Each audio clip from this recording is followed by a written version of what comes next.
күйөөсү жолдошу.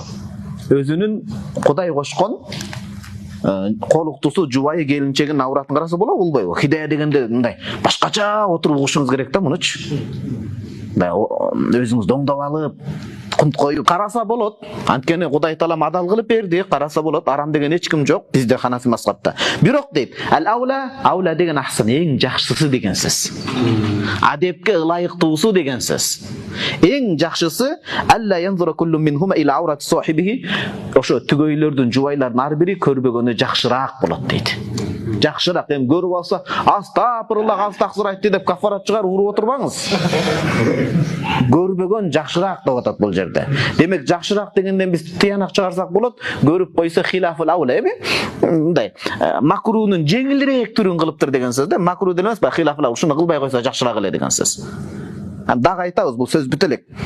Карабаган жакшыраак дейт. Эмнеге? Пайгамбарыбыз саллаллаху алейхи вассалам сөзү бар дейт. Аны биз бияктан да окуйбуз азыр.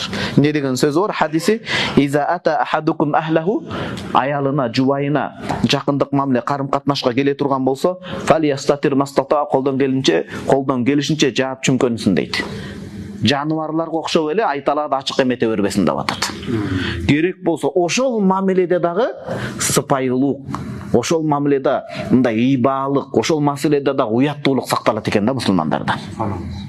Элестетсиңиз, бул мусулмандардын жашоосу бөлөк болгону биз чагылдырып жашай албай атабыз. Айып бизде. Исламда айып эмес. Туугандар,